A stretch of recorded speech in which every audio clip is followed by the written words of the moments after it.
সালামটা আমাকে হত্যা করার উদ্দেশ্যে শেখ হাসিনা গুম করেছিল, আপনারা জানান।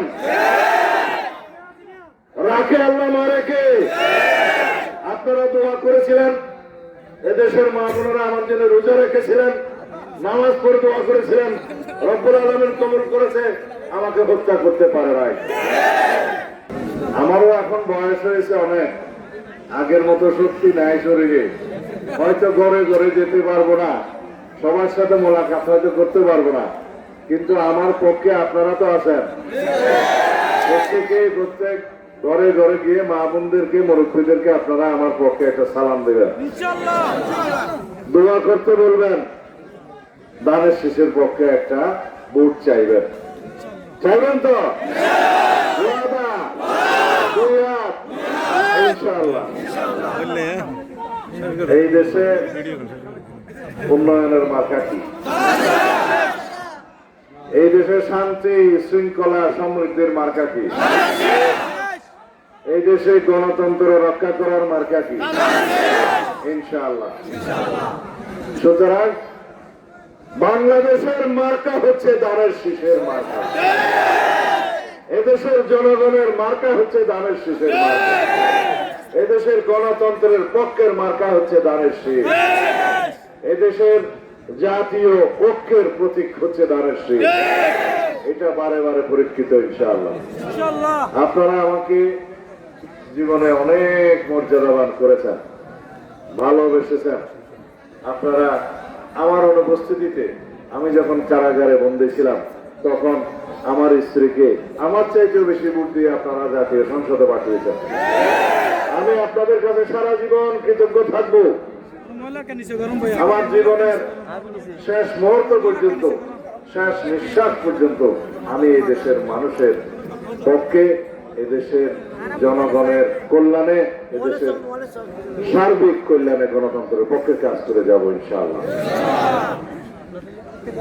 আমি ভালোবাসার বন্ধনে আবদ্ধ ছিলাম আপনাদের, সারা জীবন সেই ভালোবাসার বন্ধনে আবদ্ধ থাকতে চাই এবং জীবনের প্রতিটি মুহূর্ত এই দেশের মানুষের জন্য, এই দেশের মাটির জন্য, এই দেশের গণতন্ত্রের জন্য কাজ করে যেতে চাই। রব্বুল আলামিনের কাছে আপনারা প্রার্থনা করবেন, আমি প্রার্থনা করি আল্লাহ যেন আমার এই দোয়া কবুল করে।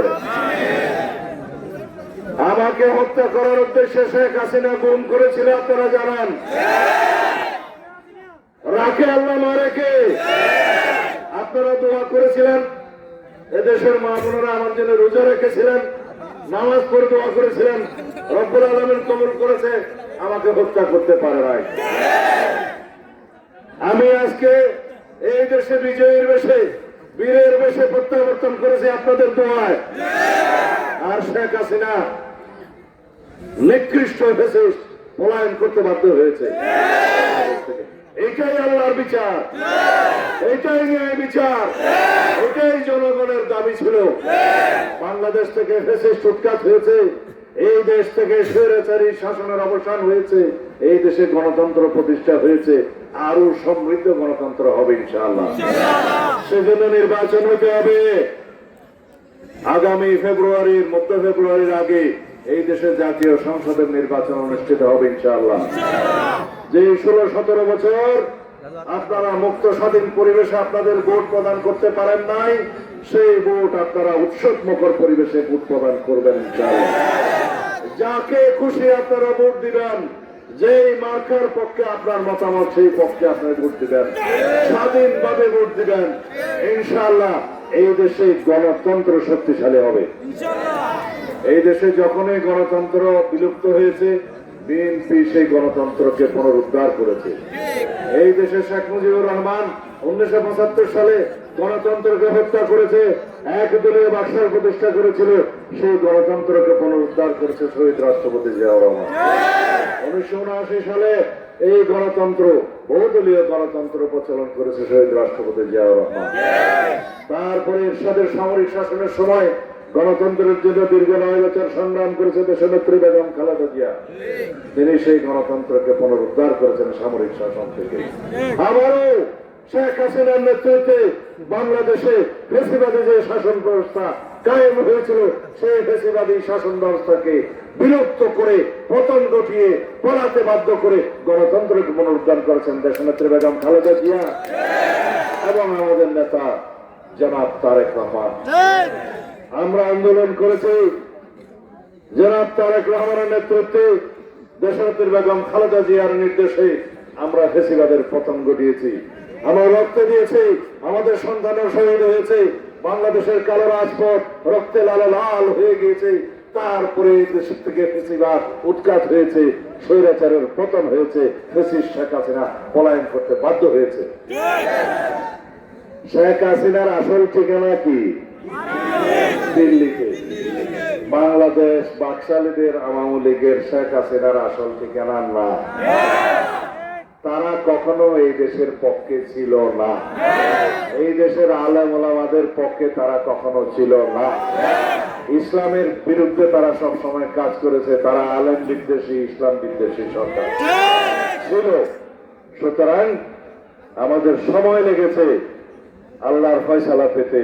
আল্লাহর ফয়সালা ছিল এই দেশ থেকে আওয়ামী বাকশালীরা উৎখাত হবে, পলায়ন করবে, ফ্যাসিবাদের পতন হবে, গণমানুষের শাসন ব্যবস্থা প্রতিষ্ঠা হবে ইনশাআল্লাহ। সেই রকম একটি গণতান্ত্রিক বাংলাদেশ আমরা সবাই চাই। আমরা সেই বাংলাদেশ চাই যে বাংলাদেশে আপনাদের সবার অধিকার নিশ্চিত হবে, ভোটাধিকার নিশ্চিত হবে, গণতান্ত্রিক অধিকার নিশ্চিত হবে, মানবাধিকার প্রতিষ্ঠা হবে, সাংবিধানিক অধিকার প্রতিষ্ঠা হবে। সেই বাংলাদেশ প্রতিষ্ঠা হবে ইনশাআল্লাহ আগামী ভোটের মধ্য দিয়ে। সেই ভোটের পক্ষে আপনারা কোন দিকে থাকবেন? গণতন্ত্রের পক্ষে। গণতন্ত্রের অপর নাম বাংলাদেশের দানের শীষ। গণতন্ত্রের বিকল্প নাম বিএনপি। বাংলাদেশের মার্কা কি? ইনশাআল্লাহ আমরা সেদিকে থাকবো। সারা বাংলাদেশে উন্নয়নের যে প্রতিশ্রুতি, সংস্কারের যে প্রতিশ্রুতি আমরা দিয়েছি সব বাস্তবায়ন হবে ইনশাআল্লাহ। মাতারবাড়ি, মহেশখালী সমুদ্র বন্দর আমাদের স্বপ্ন ছিল। আমরা সেই জরিপ কার্য সমাধান করে স্থান নির্ধারণ করে তারপরে আমরা সরকার থেকে চলে গেলাম। আওয়ামী লীগের কারণে দীর্ঘ 15-16 বছর সেই প্রকল্প পুরা বাস্তবায়ন হয় নাই। এখন ইনশাআল্লাহ আপনাদের সামনে বলতে পারি 1 থেকে 1.5 বছরের মধ্যে পূর্ণাঙ্গ সমুদ্র বন্দর চালু হবে, রেল লাইন সংযুক্ত হবে, মহাসড়ক সংযুক্ত হবে। আর এই পেকুয়া, রাজাখালী, মংনামা, উজানটিয়া, বদরখালী এই সমুদ্র উপকূলবর্তী সমস্ত জায়গা এইগুলা বাণিজ্যিক শহর হবে ইনশাআল্লাহ। সমগ্র দক্ষিণ এশিয়ার মধ্যে অর্থনৈতিক কর্মকাণ্ডের মূল জংশন হবে এই গভীর সমুদ্র বন্দর এবং আপনাদের এই পেকুয়া, চকরিয়ার সমস্ত এলাকা। এটা বন্দর নগরী হবে, মহেশখালী, কুতুবদিয়া, মাতারবাড়ি আর বন্দর নগরীর সন্নিহিত এই সমস্ত সন্নিকটের এলাকা হবে বাণিজ্যিক নগরী। এখান থেকে সমস্ত সড়ক এগুলা ডবল হবে। এই ঈদবনি থেকে, বদরখালী থেকে মহেশখালী সংযোগ সড়ক যেটা বাঁশখালী হয়ে আনোয়ারা পটিয়ে গিয়েছে, এটা 4 লেন হবে ইনশাআল্লাহ। তখন আমাদের সমস্ত অর্থনৈতিক কর্মকাণ্ড যা কিছু বাংলাদেশের হবে তার মূল কেন্দ্রবিন্দু হবে এই চকরিয়া, পেকুয়া, মহেশখালী, কুতুবদিয়া এবং সমগ্র কক্সবাজার। শুধু একটা কক্সবাজারের রাজস্ব দিয়ে সারা বাংলাদেশ ইনশাআল্লাহ উন্নত রাষ্ট্রে পরিণত হবে। আর সেগুলো করার জন্য আপনাদের এই সন্তানকে দোয়া করতে হবে না? সবার কাছে দোয়া চাই ইনশাআল্লাহ।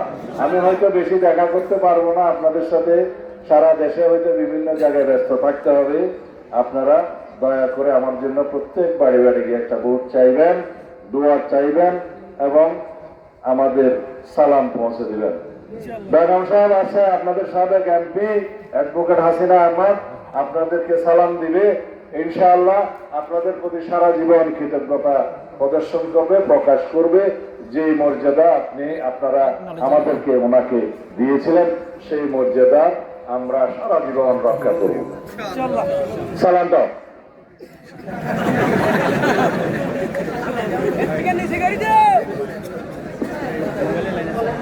বিসমিল্লাহির রহমানির রহিম। উপস্থিত সকল নেতৃবৃন্দ, মুরব্বীগণ, আসসালামু আলাইকুম। আপনারা আমার অত্যন্ত দুঃসময়ে 2008 সালে আপনাদের মূল্যবান ভোট দিয়ে আমাকে সংসদ সদস্য সেজন্য আমি এবং আমার পরিবার সারা জীবন আপনাদের সকলের কাছে কৃতজ্ঞ থাকব। আজকে আমার আর বেশি কিছু বলার নাই, কারণ আমার স্বামী আপনাদের প্রিয় নেতা সব কথাই বলে ফেলেছেন। সুতরাং আমি সংক্ষিপ্তভাবে আপনাদেরকে সালাম জানাতে এসেছি ধানের শীষের পক্ষে। আপনারা সবাই আমার পক্ষ থেকে ধানের শীষের সালাম নেবেন। সবাই ঘরে ঘরে গিয়ে মা বোনদের কাছে ধানের শীষের সালাম পৌঁছে দিবেন এবং সবাইকে অনুরোধ করবেন ওনারা যেন ধানের শীষের পক্ষে একটি করে ভোট দেন। আসসালামু আলাইকুম।